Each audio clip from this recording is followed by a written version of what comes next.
Hi everybody, it's Mary Elizabeth McCurry again, the Magic Apothecary, here to talk about stuff. Today I'm going to talk about Beltane.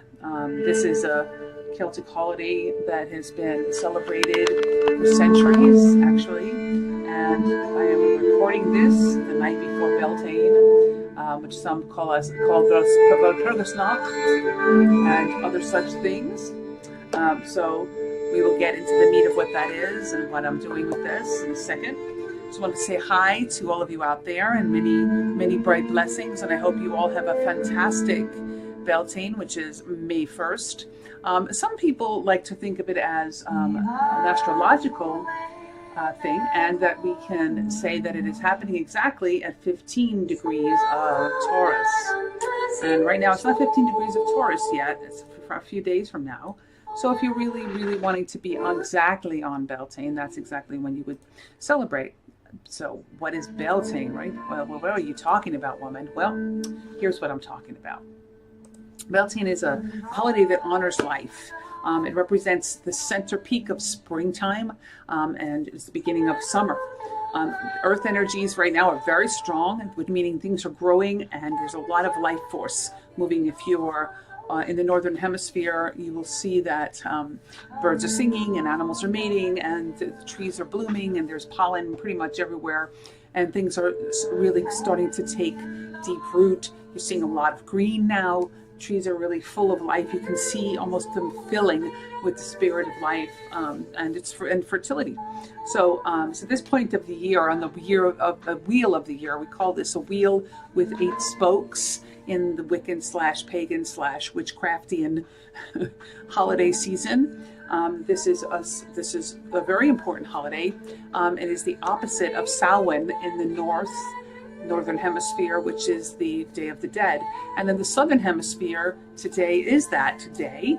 They are celebrating the opposite holiday and entering into their deep winter now. They're finished their harvests in places like Australia and in the southern hemisphere, South America. And now they are starting their winter season as we're starting our summer season. So on May Eve, which is actually where and when I'm actually recording this, on April 30th, it is said that sexuality is at its highest peak. The earth's sexuality, the sexuality of life. That means, of course, human beings, but everyone else as well, and everything else as well. Things are pollinating, getting ready to pollinate. You're also saying the idea that the maiden goddess, the triple goddess, the maiden part of that, the maiden, the mother, and the crone, is reaching her fullness and her fertility fullness, and she's ready to be married and made pregnant by the green man, or the god himself. So that's a lovely thing, and that's a lot of what is about today is about. A lot of pagans believe that this is a time you must have sex, and people actually did do a sexual ritual in the past. Our ancestors would go into the forests or up upon hills, and sometimes be with a known partner, sometimes with strangers, and have binary intercourse in order to fertilize eggs through sperm and make babies, and do that on the earth herself, to fertilize her as well. So that would help to fertilize their crops and help growing things become abundant for them, so that they could gather them in the coming months to live through the darker time of the year. So a lot of people like to see the goddess in her many forms at this time of the year. People call her the May Queen. Also, Flora is one example of the goddess of spring, but there are so many. I have a goddess project that I do on Instagram and Facebook on my groups. And if you're interested, you just have to find me on there. Just look for the Magic Apothecary, APOTHECARY. And on both places, I put up a daily goddess of the day based on this lovely book by Patricia Telesco that I have, that I just put up online. And every day there's a new goddess that I put up and I look at and then I share with people. And recently, of course, it's been all spring goddesses from all around the world, through Asia, South America, North America, Europe, everywhere you can imagine. There are people who in the north, actually, who are celebrating their May Queen and their May Bride. So the God himself has several different names. Some people call him the Oak King, or Jack in the Green, like the Green Man. he falls in love with this maiden goddess, and they consummate their union, and she becomes pregnant. So he's a green man. Really, you think about the 3 or 4 phases of manhood. You can see it this way: is the divine child, the green man, and then the older sage, or sometimes people consider him the horned god in his older life. So right now he is Jack in the Green. He's in the green. He is fertile himself. He is growing his staff full of seed and being ready to fertilize the goddess. And the goddess in this instance is the earth herself as well. So we talked about the Heros Gamos, the union of earth and sky, and how this union has merely been reenacted by humans throughout centuries. Yes, that's what I was just talking about. It's also a night they call the Greenwood marriage, and it's for everyone involved. It doesn't matter if you're male and female, or 2 females or 2 males, or anything in the middle. It is a day of sex. It's a sex holiday. It's a day for revitalizing your own sexuality and those people around you who consensually want to be with you sexually. Even if it's alone, you're revitalizing your own sexual flow, energy, sap, movement on this day. So whatever way you want to use that to celebrate, please do, and merry meet and blessed be in your pursuits. So Beltane is a Celtic word, and it comes from the god Bel, meaning the bright one. Okay, so it's the bright one in the fire. Gaelic word tain, now teen, that means fire. So together they make a bright fire day, a good fire day. And of course, as some may know, there are lots of bonfires lit on this day, and people tend to dance around them, jump through them for cleansing and for fertilization as well. So people used to believe that the fires in the community had to be put out. Generally, every fire, and in our ancestors' times, that was a frightening thought, to lose the fire. And then every fire was relit, fresh and clean. And from this, we get our idea of also spring cleaning. People used to walk their cattle and other animals through, this smoky fire to cleanse them of any kind of dirt from the winter time, cleanse themselves, clean off any bugs that happen to be on anything living, and starting fresh, and almost a bathing through fire. This is a big day for hand fasting in the pagan community. This is when a lot of people decide that they're going to walk the same path as the god and goddess. And hand fasting in the pagan community is what they call a witch wedding. It's a wedding that lasts for a year and a day, and can be renewed every year on that year and a day anniversary, and kept going for however long you want. I was actually hand fasted over 20 years ago, and I'm still hand fasted, even though sometimes I want to untie those knots, but I don't. And we continue to renew our vows and the birth of our union every year. So that is something that a lot of people do who are pagan. And now there are ministers who are pagan ministers like myself, who can do pagan weddings in full force, and it'd be legal in America as well. So there's that. So there's this whole thing about jumping broomsticks and jumping the fire, and that's what couples will do. This is supposed to open up fertility of love and sex and future children. The maypole is an interesting thing to talk about here. We talk about what the colors are, but on a maypole you see a lot of different colors. What a maypole is a phallus, and the ribbons that surround the phallus are your wishes. You're wrapping the god's phallus with your wishes, and each ribbon can represent a color of something that you desire in the coming seasons. And there's usually a wreath on the top of this Beltane maypole, and that wreath represents the vagina of the goddess. So again, we have a sexual symbol, very easy to see, and people dance around the god's phallus and wrap their wishes around it. Beautiful. I love it. So lots of people do this in New York City, where I'm located. I know that there's going to be different celebrations through the big parks in the city, and all kinds of smaller groups and covens get together and just erect some kind of a maypole and dance around it, and usually have a feast. And if that's something you want to do, that's a great idea. Go ahead and do it. Enjoy yourselves. I have friends who are in Philadelphia. They put up a small pole themselves in their yard, and they have friends over for wine and dancing and singing and celebration. So really this is a holiday that you can celebrate in so many different ways. Just one thing I would really suggest, even if the weather is a little foul in some places, is to get out and to really walk along the green paths and to look for the face of the green man in the trees and in the bushes growing, and listen to this and feel and smell the softness and beauty of the goddess in her fertile state, and really think about planting your own desires within her and ask her to take them for this season and make them manifest. So there's that. You can do different things. People like to do magic on these Sabbats, and that's what they call them. It's not Sabbath, but a Sabbat, S-A-B-B-A-T. That's the word that's used in Wicca and in other types of pagan religion, but not all, of course. When I say pagan, I mean like everything that's not Christian, Muslim, or Jewish, of the three Abrahamic religions. Anything else that's not those, many people consider to be pagan. So you might take a look at, first of all, by the way, Judaism is very earth-based and very seasonally based. We just had a Passover here this year, 2019, just passed now around the time of the moon, being the full moon. It's a week or so, I think, after the last full moon in the spring at this time, after the equinox.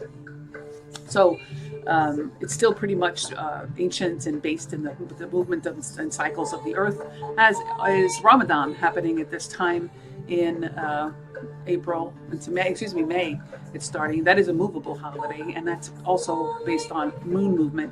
But this year we happen to have all of the three major holidays coming in around between the equinox and Beltane, which is perfect timing for those as well. But anyone who's not those three religions, and I count myself as one of those people who are no longer one of those three religions, is considered pagan. If you're Wiccan, you're pagan. If you're a witch, you could just be a witch and not be Wiccan or pagan, or you could be a pagan witch, or you could be a pagan Wiccan witch. It goes on. One thing I want to do, keep saying, I got this wonderful letter from a young gentleman in Colorado whose name I won't say, but who was very intuitive and smart and with the idea of what I'm talking about here and how we're looking to find the truth in these holidays and the truth in what we call witchcraft or Wicca or paganism, and just try to celebrate this in a pure way, which is not a scary way. So on Beltane, you won't see this holiday or anything even like it celebrated in things like Sabrina the Teenage Witch, or this is somehow become a thing that witches think it's real when it's written and drawn by the same person who drew Archie comics. How could this be real? Witches do not believe in a dark man, or whatever they call them, the Dark Lord. That's sort of Satanist, but not. And it's not even anything to do with what witchcraft, Wicca / or Northern European paganism has at all. It's not Druids. It's not the Norse people who believe in Valhalla and these sorts of things. It's not anything like that. It's just made up stuff. And made up stuff is fun, as is the stuff that's in The Craft. That's made up stuff. A new movie coming up about the witches in The Craft. Nothing to do with actual witchcraft. The gods and goddess, the god that they invoke is not a real god of any sort. It's all fictionalized stuff. I do see sometimes some real things pop into some things here and there, but no. No, I've been watching The Magicians. It's an older show, and I've seen nothing to do with anything that's based in reality, nor is anything in Harry Potter, aside from Harry Potter's actual birthday, and what that symbolizes, August 1st, which we'll get to when we get to August 1st. Aside from that, and some other things that she lightly touches on in the books, it's not really Northern European paganism. Anyway, or any sort of European paganism. It's just her own idea of things, and it's really entertaining, and I do love it. Myself, I have nothing against it, nor do I have anything against the Red Witch in Game of Thrones. It's all fine. It's all wonderful fairy tales. I'm talking about the reality of this work. I'm talking the reality of being Wiccan and / or pagan, or a witch, in my view, which is a Wiccan witch, There are different kinds of witches. Don't get me wrong. I'm not saying everybody has to be Wiccan at all. I'm just saying that Wiccans do call themselves witches, and I do call myself that because I am Wiccan. But I am also aware that I have brothers and sisters out here who call themselves witches that have no connection to any religious path at all, and certainly do not believe in Gerald Gardner's thoughts or ideas regarding paganism and what he created. So there's that. Pretty much every religion on the planet was created by someone. And so Wicca itself happens to be one of the newer ones. I just read recently that there are more Wiccans or pagans in the United States of America than there are Episcopals. So that's something to think about. That's an interesting thing. I'm like, well, that's fine. There's more of us than one form of Protestantism. And I also read that millennials, which are people born in and around the time of the turn of the century, the 21st century, the 21st century, yeah, are in droves walking away from organized religion. And many of them are finding paths in Hinduism or Buddhism or Shintoism, which is a Japanese form of spirituality. And also many who are of European descent are finding their way to the paths of their ancestors. And here I am sitting going, you see, I've been waiting for you guys. I've been here for about 25 years, just looking around. Where's everybody else? People come and go in the craft, and they do based on what's going on in the culture. Right now, we're having a very strong movement towards feminism, especially here in the United States. And I would say pretty much globally, as far as it can be had safely by women. In some places it's not safe at all, but here at least we're still finding it's not too bad yet, and we're still able to claim more power and working on the Me Too movement and fighting against the patriarchy on a regular basis.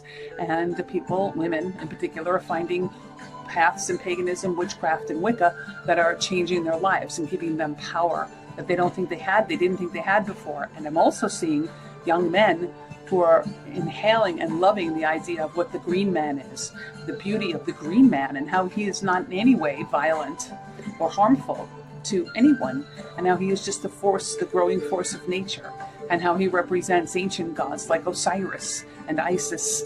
His consort is the goddess, and how the horned god of the woods and forests is this wild animal / man like Cernunnos running in the wild forests. So again, is not a violent person or God form, not asking for war and destruction.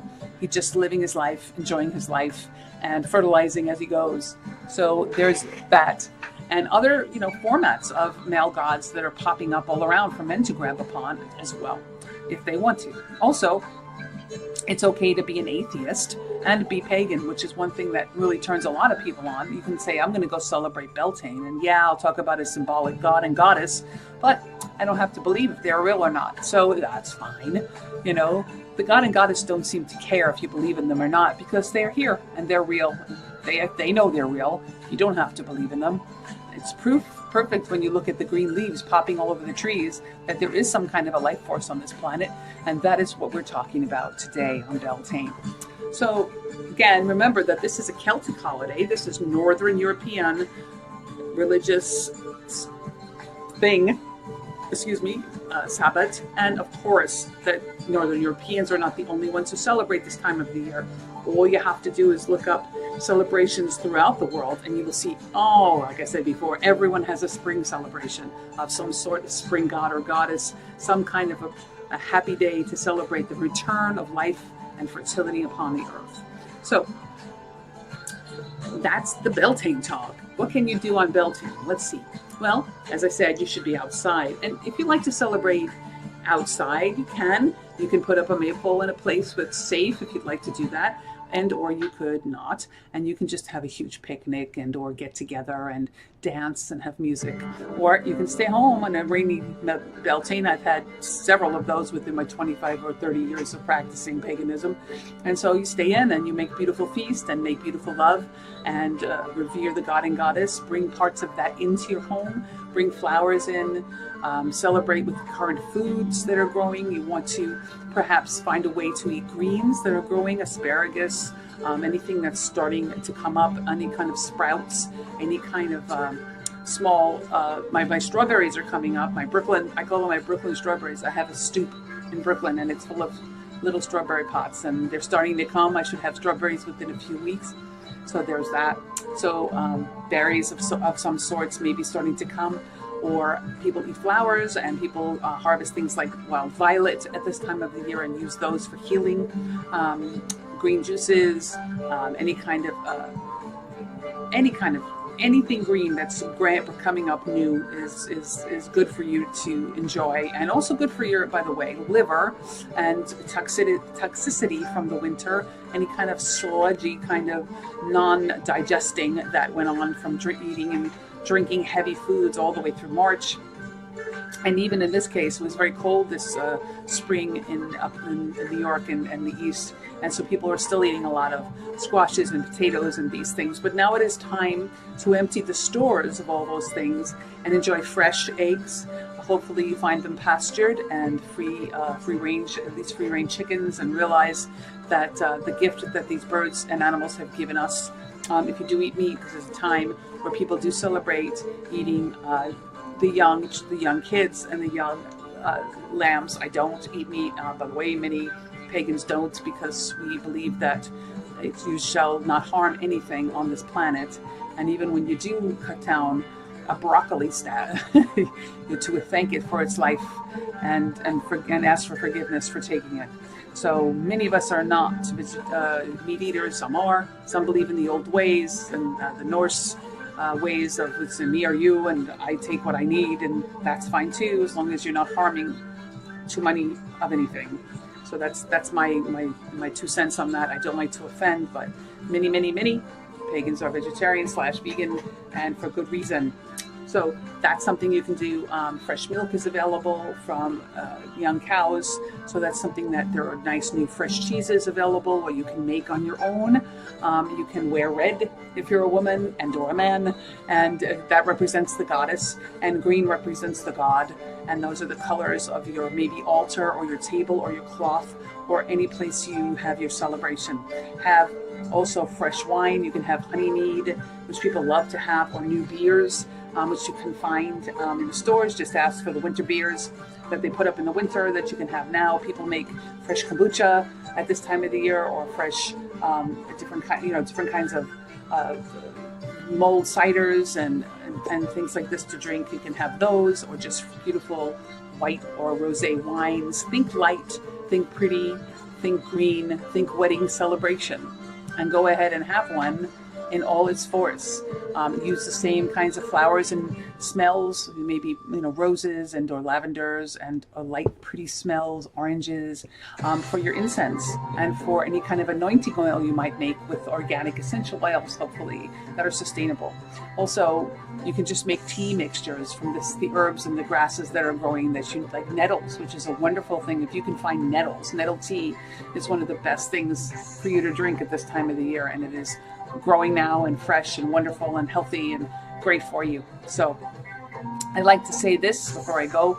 I'm starting a project. I've been doing a project where I combine the knowledge of my ancestors, all of our ancestors, using what they called magic.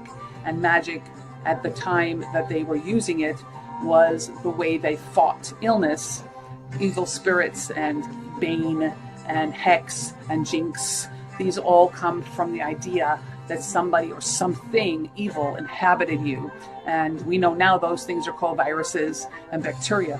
And a lot of the herbs and plants and flowers, incantations, prayers, meditations, all kinds of different work, massage, even things that are known as laying on of hands, or Reiki now that we've taken interest in what the Shinto Japanese have called Reiki, which means Holy Spirit, and transferring that energy into the body. All of these things were used and were called witchcraft.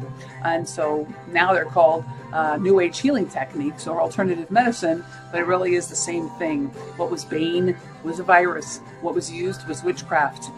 Maybe some sage, maybe a medicinal tincture was blended together. A potion was made for someone, and they drank it, or they inhaled the smoke of an incense, and it healed them and made them better. Thus, they drove out the evil. So that's what I've been working on. I've been working on for a couple of years. I am an herbalist. I am a witch.